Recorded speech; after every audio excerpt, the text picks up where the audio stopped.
October 18th, 1879, Montana, midnight. The wind bit deep over the scarred ridges of Black Hollow, where fire once licked the bones of miners and turned steel to ash. The abandoned open-pit mine yawned like a grave in the earth, still pulsing with phantom heat. Ash drifted in the air like dead snow, and the moon above cast a pale, indifferent eye over the wasteland. Cass Hartley's boots scraped against gravel as she was dragged forward, her arms bound tight behind her with coarse rope. Blood trickled from her temple, where one of them had struck her earlier. Her lips were split, her coat torn, but her eyes, sharp and defiant, never looked down. The two men flanking her wore soot-streaked miners' clothes, kerchiefs pulled up to hide their faces. Their grips were rough, efficient. They did not speak at first. Only when they reached the lip of the smoldering crater did one of them finally chuckle. "She was digging too deep," he muttered. The other spat into the dirt. Her and that printing press. Could have just stuck to gossip and church flyers, but no, she had to poke at old embers. Cass narrowed her eyes, chest rising and falling with effort. "6 men died," she hissed. "You left them in there, locked the shaft door, called it an accident. You want justice," the taller one said, tightening his grip. "Here's how the earth handles justice." He nodded toward the pit. The smoke rising from it shimmered red with reflected heat. Though weeks had passed since the mine caught fire, the deep coal seams still smoldered. At the bottom, jagged rock glowed faintly like dying coals in a hearth. "Fire ate men once," he said coldly. "Now it'll eat you." Cass opened her mouth to scream. Not for help, but to curse them, to speak the names of the dead, but the shove came before the words. Her body pitched forward. The world turned sideways. Her scream was lost in the roar of wind and heat. She clipped a jagged outcrop halfway down, her shoulder tearing open. Then she vanished into the pit. Silence returned. On a rise a few hundred yards away, the horses stirred. Weston Hale sat atop his black mare, staring through a battered brass spyglass. He had tracked them from gray smoke without a word, moving through shadows as if born from them. His coat flapped in the cold wind, brim of his hat low over his eyes. He said nothing. He never did. The spyglass followed the figures at the edge of the pit. He saw the shove, saw the fall, saw the men mount their horses and ride off with not a glance back. Weston lowered the glass slowly. His face didn't change. Then he turned the mare with one hand and guided her down the slope. At the saddle, he untied a length of old leather strap, looped it around his waist, and cinched it with one hand. The other end he fastened to the saddle horn. He checked the knot twice. Then he dismounted, walked to the edge of the pit. Smoke curled from below, heat rising to meet the frost in the air. It was a long way down, sharp, still burning in places. The pit hissed like it was alive. Weston did not hesitate. He pulled his gloves tight, stepped backward to the edge, and threw himself down into the dark. One man, one rope, one impossible fall. No one saw him go. But the fire did. The world was ash and heat. Cass Hartley lay broken at the bottom of the mine pit, her body crumpled across the slanted rock, one leg bent unnaturally beneath her. Blood seeped from her calf, trailing down over soot-black stone, pooling against embers that still glowed faintly. Smoke curled upward in slow tendrils, dancing in the dim red light that pulsed from the earth like the last breath of a dying beast. Weston Hale knelt beside her without a word. His boots sizzled against the ground, the heat biting through the worn leather soles. He didn't speak. He never did. Instead, he untied the leather flask from his belt, poured what little water he had into his palm, and pressed it gently to Cass's cheeks, her brow, the hollow of her throat. Her lips parted, dry and cracked. A faint sound escaped, a breath, no more. Still nothing from Weston. He removed his belt in one fluid motion, then slid his knife free. With quick, deliberate cuts, he trimmed 2 narrow pieces from a collapsed timber nearby, blackened but sturdy. He wrapped them against her shin using the belt, crafting a splint with hands that had once roped wild mustangs and now steadied bones. Cass stirred. Her eyes opened slowly, blinking against the thick air. She tried to sit, but pain shot through her leg, and a gasp escaped her lips. "Where?" she choked. Weston pressed a finger to her lips, then shook his head slowly. His eyes, steady and cool, locked on hers with a calm urgency. He reached beside them, tore off a slab of charred wood, and dragged the burnt edge across it with a chunk of coal. "They don't know I'm here." Cass read the message, her chest heaving with the effort of understanding. Then she nodded once. Together, they crawled slowly along the edge of the pit, avoiding the glowing fissures, the shifting gravel. The slope rose in places but crumbled in others. Every time Cass tried to stand, her leg buckled beneath her. Weston offered no arm to lean on. Instead, he crouched low and let her rest her weight against his back. He carried her like that for several yards, then lowered her gently behind a large slab of slag. The incline was steep now, the walls tightening toward a narrow path where broken timbers formed a makeshift climb. Cass tried to move first, gritting her teeth, using both hands to pull herself up, dragging her bad leg behind. Her palms bled against the jagged stone. Weston followed behind, never once asking if she could continue. He knew she would, or die trying. A sudden sound, the groan of shifting earth. The slope trembled. A shelf of loose shale broke loose above them, tumbling downward with a hiss and a crack like splitting bone. "Cass!" Weston lunged forward, shoving her sideways through a narrow crevice in the rocks. The slide came fast, red dust, glowing embers, and shards of burning timber. Weston turned his back to the fall. He didn't cry out, didn't even grunt. The rock slammed into him, sparks flying, wood scraping across his shoulders, tearing through fabric, through skin. The scent of burning leather filled the air. Cass screamed his name, once, sharp and raw. When the dust settled, he was still there, face down, smoke rising from his coat. She scrambled to him, hands trembling, turning him over. His eyes were open, jaw clenched. He looked at her like nothing had happened at all. Then, in a breathless rasp, he whispered, "Keep going." She stared at the wounds on his back, red and blistered, oozing beneath the torn shirt.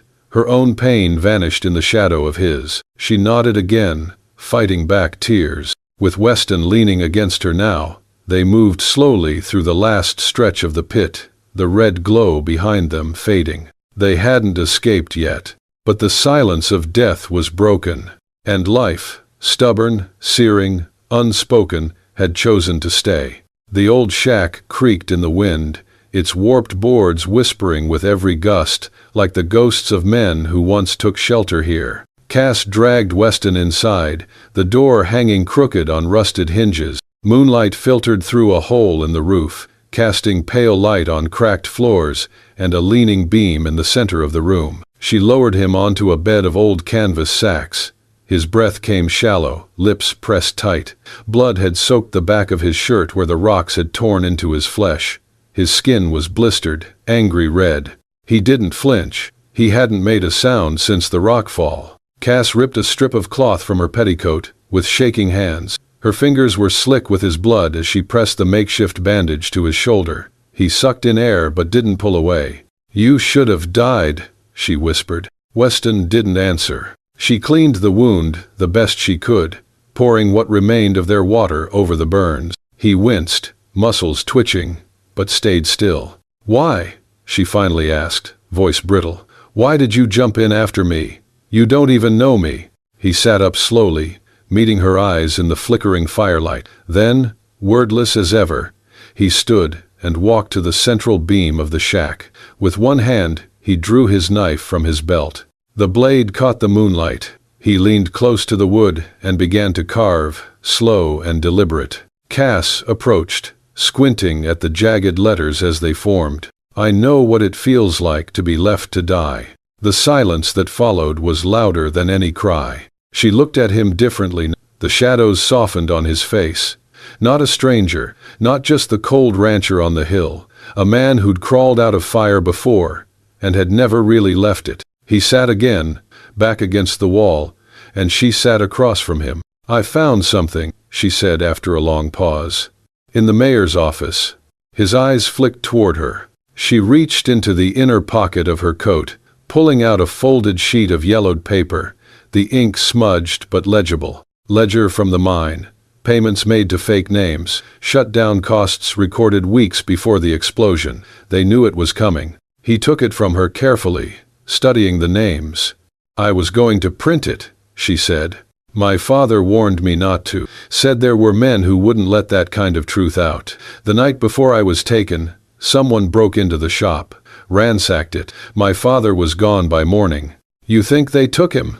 Weston asked, voice rough, rarely used. She looked down. "I don't know. I just know I had to run." He handed the paper back. Outside, a twig snapped. Cass's body went rigid. Weston's eyes narrowed. Another snap. Then hoofbeats. Faint, but closing in. He moved fast, silently, and pulled her toward the back wall, lifting a warped floorboard beneath an old bench. A narrow crawl space revealed itself. A forgotten root cellar, dark and shallow. "In," he said. She didn't argue. He followed her down just as a shadow crossed the window, a figure dismounting. The sound of boots on the porch. A pause. Cass lay flat on the cold earth, Weston beside her, his hand gently covering her mouth. Above them, the floor groaned under weight, a heavy step. Cass could see the beam of a lantern through a crack in the floorboard. Ash fell from the soles of the man's boots as he moved. Then, silence. They waited. Seconds stretched. Finally, the boots moved again, toward the door. A hinge squealed. Then the sound of a horse shifting. And then, nothing. Cass breathed out. Weston slowly removed his hand. They lay there in the dirt, faces inches apart, breaths mingling. "You saved me again," she whispered. Weston said nothing, but in the dark, he reached out and touched her hand just once. That was all. In gray smoke, the news spread like prairie fire. Local journalist perishes in mine accident. Read the headline sprawled across the front page of the Gray Smoke Gazette. Beneath it, a somber column painted a tidy picture of tragedy. Cass Hartley had fallen into the abandoned Black Hollow pit during an unauthorized investigation. No remains were recovered. No foul play suspected. Just an unfortunate accident. Regrettable, yes, but neatly concluded. By midday, the townspeople had already folded the truth into something they could live with. The mine had always been a cursed place, they muttered over coffee and prayer. Ought to have been sealed up years ago. Some offered pity, lowering their voices in respect for the dead. Others clucked their tongues and muttered that maybe Cass Hartley should have kept her nose out of men's business. But one man did not believe it. Noah Calder, the town's blacksmith, stood under the awning of his forge, the paper gripped in hands made thick with callus and time. His beard, silvered by soot and years, twitched as he read. His lips were a thin, unmoving line. He read the story once, then again, a third time. Not a single word rang true.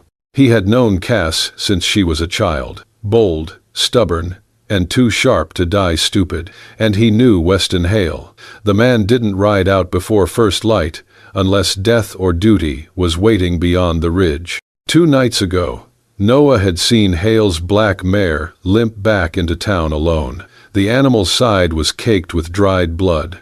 A long tear marred the saddle's flank. And tied around the reins, not flapping loose, but knotted tight, was a strip of dress fabric, pale blue turned gray with ash. It wasn't torn in desperation. It had been tied with care, with intent, a marker, maybe, or a message. Noah had seen war. He knew the difference between panic and planning. He'd stood over craters after mine collapses. He could read the story told in dirt and blood and thread. So he didn't go to the sheriff. Didn't tell the barkeep or gossip in the churchyard. He simply folded the cloth and placed it beneath his workbench, beside his iron and fire, and waited. 2 mornings later, a boy came barreling into his shop, barefoot, face streaked with dust, no more than 10 years old. "Mr. Calder," the boy huffed, breath catching in his chest. "You fix horseshoes for Weston Hale?" "Sometimes," Noah answered, laying down his hammer. every motion measured. The boy dug into his coat pocket and pulled out a crumpled bundle. He dropped this. Noah took it with slow hands. Blood, dried and dark, stained one edge. Coal dust smeared the corners, but what froze him were the stitched initials in the corner. C.H. Cass Hartley. He stared at the cloth, the weight of it heavier than iron. A pulse thudded hard against his chest as he looked up, past the forge's open doors, to where the mayor's office sat under fluttering campaign banners. Everett Trumbull's grin looked down from freshly printed posters. A safer gray smoke, a cleaner future. Noah's jaw tightened. He folded the cloth carefully, laid it beside the first, and pressed his hand flat over both, as if swearing a silent oath. He said nothing, but when he stoked his forge that afternoon, the fire rose higher, brighter, hungrier. Beneath a leaden sky, snow whispered across the ridge in fine sheets, painting the hills of Montana in white silence. Cass and Weston moved carefully along a narrow trail that cut between drifts and pine, their boots sinking into frost-crusted earth. The forest around them held its breath. Behind them, the first crack rang out. A rifle, distant but sharp. Weston spun, eyes scanning the tree line. "Keep low," he said, voice a hush. Cass's breath clouded in the cold air. "They found us." No need to answer. The second shot confirmed it. Closer now, echoing off stone and snow. They broke into a run. Branches clawed at Cass's coat. Weston kept ahead, his wide shoulders carving a path through the underbrush. She stumbled once, nearly fell, but he caught her wrist without breaking stride. Behind them came shouts, the metallic clink of stirrups, the crash of men not bothering to be quiet anymore. These weren't trackers. These were executioners. Weston led her down a shallow ravine, then veered suddenly toward a thicket of dense pine. "Here." He knelt and struck a match. Cass blinked. "What are you?" With a handful of dry needles and sap, he lit the base of a low tree. Smoke rose fast, thick and bitter, curling into the windless morning. "A screen," he said, pulling a small coil of rope from his pack. As the smoke deepened, Weston led her to a cliffside where an old thresher ladder leaned half-buried in snow and rock. It looked brittle, forgotten, a relic no one would notice. "We climb," he said simply. Cass's face went pale. I can't." "You can." The smoke was spreading now, cloaking the lower hill in gray. "I'm scared." He met her eyes. "So was I.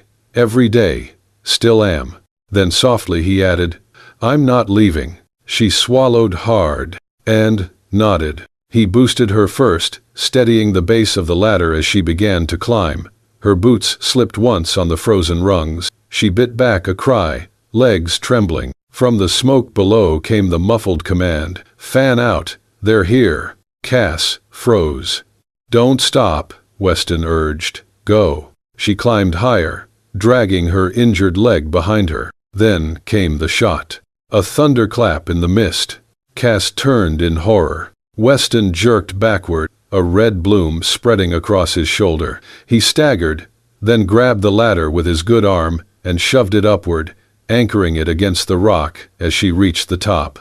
Weston, another shot, missed him by inches. He grabbed the rope tied around the last rung and began to pull himself up, one-handed. His breath hissed through gritted teeth, blood trailing down his arm, melting crimson into the snow. Cass dropped to her knees at the top and reached down. "Give me your hand." He said nothing, only kept climbing, slow and sure. Just as his boot cleared the edge, the ground beneath them shifted. Weston rolled sideways, dragging Cass down with him, both tumbling behind a ridge just as more bullets tore through the smoke. They lay there, hearts pounding, snow in their hair, breath heavy and raw. Cass looked over, eyes wide with shock. His shirt was soaked, but he was alive. Bleeding, yes, but alive. "I thought," she began. "I said, I'm not leaving," he murmured, eyes half-lidded. Below them, the smoke covered their trail like a gray shroud. The voices faded. The hoofbeats turned elsewhere. Cass reached for his hand, squeezing it hard. "You're insane," she whispered. He gave her a crooked smile, blood on his teeth. "But you're mine," she added. The only answer was his head resting back in the snow, eyes watching the clouds drift past, like he trusted the mountain, the sky, and her to carry him now.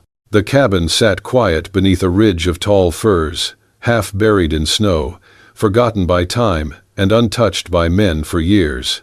Its walls leaned from age, and the roof had lost more shingles than it kept, but it still stood, barely. Weston had said nothing when they reached it, just limped across the threshold and let the memories take him. Inside, the air smelled of old ash, pine, and dust. A fireplace gaped black in the corner, and a single cot, long unused, sagged against one wall. Cass helped Weston lie down, his body sagging under the pain he'd been carrying in silence.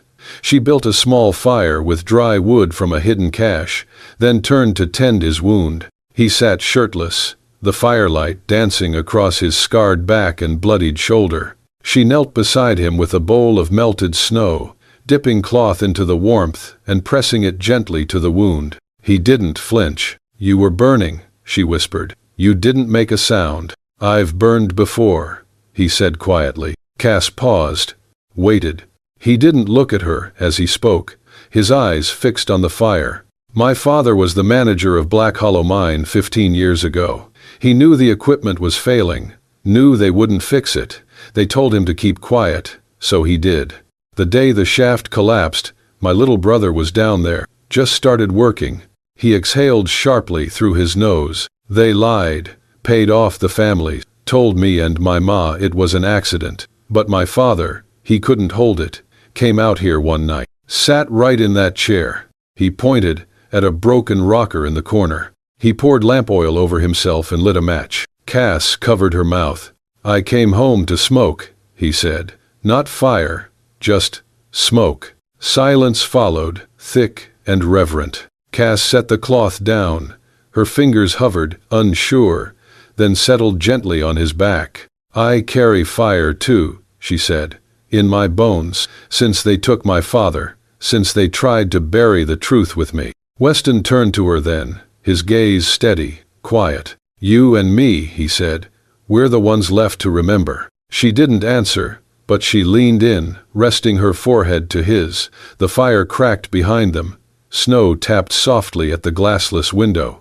Later, they lay together on the old cot, her arm draped over his chest, his hand resting atop hers. No words passed between them, no promises made, only breath, warmth, and the silent knowing that neither was alone anymore. Before sleep took them, Weston rose once more. He walked to the wall beside the hearth, where rough carvings marked names and dates, his father's, his mother's, and one etched deep with grief, Eli Hale, his brother. He took his knife. Beneath Eli's name, he carved a new line, "No more dying in fire." Then he sheathed the blade, looked back at the woman asleep in his bed, and let the fire warm his face until dawn. The town hall of gray smoke was packed wall to wall, the air thick with anticipation and cigar smoke. Lanterns swung from the rafters, casting flickers across stern faces and folded arms. The benches groaned under the weight of farmers, blacksmiths, housewives, and ranchers. Everyone had come for the final debate, a public forum before the election that promised either hope or more of the same. At the center stood Everett Trumbull, polished and confident behind the podium, his smile wide and gleaming like a preacher in Sunday whites. His voice carried smooth and strong. "Progress," he declared, "comes from discipline, from vision, from safety. That is what I offer this town." A wave of murmurs swept the crowd. Men nodded, arms crossed. Women exchanged glances, whispering in fans and lace gloves. Sheriff Brody sat near the front, his jaw set, unreadable. Then the doors slammed open like thunder. Heads turned, murmurs stopped. A woman near the aisle dropped her handkerchief. Cass Hartley stepped into the light. She wasn't a ghost, but she looked like someone who had outrun death. Her coat was stained with ash, her limp noticeable. She clutched a bundle of papers to her chest as if they were her shield. Her eyes, clear and sharp, scanned the room, fixing on faces that had printed her death and moved on. She walked the aisle, boots echoing on the floorboards. "I have something to say," she said, voice steady. Trumbull blinked, mask slipping. "Miss Hartley, I'm not dead," she cut him off. "Though you tried." Gasps broke the silence, like kindling to a flame. Sheriff Brody rose partway from his seat, unsure. Cass reached the front and laid the papers on the judge's bench. "This is a copy of the ledger I took from the mayor's office," she said. "It details payouts made to families of the Black Hollow victims, payments meant to keep them quiet." She lifted another sheet. "This is testimony from a miner who lived. He was ordered to lock the gate and walk away. Names, dates, all of it, right here." The hall began to shift, boots scraping, hands clenched, whispers blooming like weeds. Trumbull's face drained of color. "Lies. She's unstable. She spent a week in the woods. She spent a week running from your men," came a voice from the back. Every head turned. Weston Hale stepped into the aisle. No hat, his bandaged shoulder visible through his unbuttoned coat. He moved with calm certainty, each footstep tapping against the floor like a hammer to anvil. He joined Cass at the front, standing not behind her, but beside her. He looked out at the crowd, the same crowd that had stared at him for years as if he were a myth, a warning.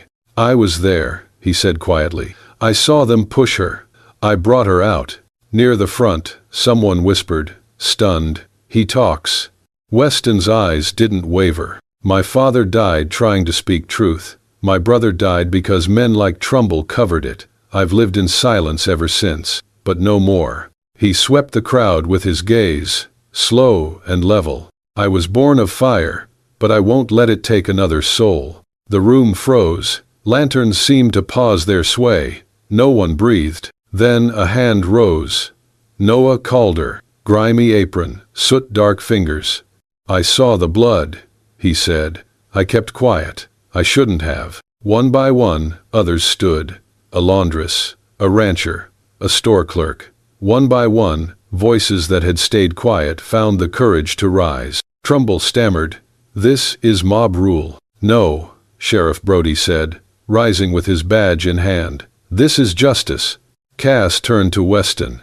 He didn't look at her, but his hand reached, fingers brushing hers. And in that simple touch, the crowd saw not a spectacle, but something far greater. Truth, unshakable, alive. For the first time in Graysmoke, silence lost its grip, and truth stood taller. Spring painted Graysmoke in colors the town hadn't seen in years. The hills rolled soft and green, the river ran full, and at the edge of the Black Hollow pit, once a scar of coal and silence, wild daisies bloomed in waves. The same earth that once smoldered with forgotten names now breathed with new life, as if the ground itself had exhaled the weight of its guilt. Cass sat on the porch of the small cabin they'd built beside the rim. The pit, now fenced and honored with a carved wooden sign bearing the names of the lost, lay quiet behind her. Bees moved among the flowers. Wind curled through the grass, like breath over skin. There was peace here now, not loud or sudden, but slow, deep-rooted, the kind that comes only after fire. Inside, the desk creaked as she pressed her pen to the final page of her story. "I was thrown into a hole meant to bury truth, left to burn, to vanish, to be forgotten. But someone came down after me, not because he had to, not for justice or glory. He came because stillness, to him, was worse than fire. Some men speak loudly. Weston Hale lived quietly, and he saved me, not just from the flames, but from forgetting that love can be found in the most broken ground." She paused, letting the ink dry, then signed it simply, "Cass Hartley, Graysmoke, Montana." She closed the journal, tracing the leather binding with her fingers. That chapter, the darkest of her life, was closed now. But the story it told, of silence breaking, of courage without spectacle, would live on in print, in memory, and in every bloom that now grew from scorched earth. The screen door opened behind her with a creak that had become comfort. Weston stepped out, sleeves rolled, his shoulders still stiff in spring's damp air. He led their mare by the reins, humming low, a tune she didn't know but had started to love. He wore the same boots, the same scuffed belt, but his steps were easier now, not light, not quite, just unburdened. Cass watched him move, the way the morning light kissed his jawline, how he paused to let the horse nuzzle his palm. There was something sacred in the quiet between his breaths, something that made her heart ache in the softest way. He turned toward her, saw her watching, and smiled, just barely. It was enough to undo her all over again. Tears welled in her eyes, not from pain, not from memory, from something quieter, stronger, from the knowing that here, at the edge of all they'd endured, flowers had bloomed where ash once ruled, that they'd built something not in spite of fire, but because of it. He tipped his hat, that same worn thing he'd worn the night he dove into fire. His voice was low, familiar, steady. Coming? Cass stood slowly, folded the page, and tucked it inside her journal. Then she stepped off the porch and into the morning, barefoot among the daisies, each step a promise, not of what had passed, but of all that still lay ahead.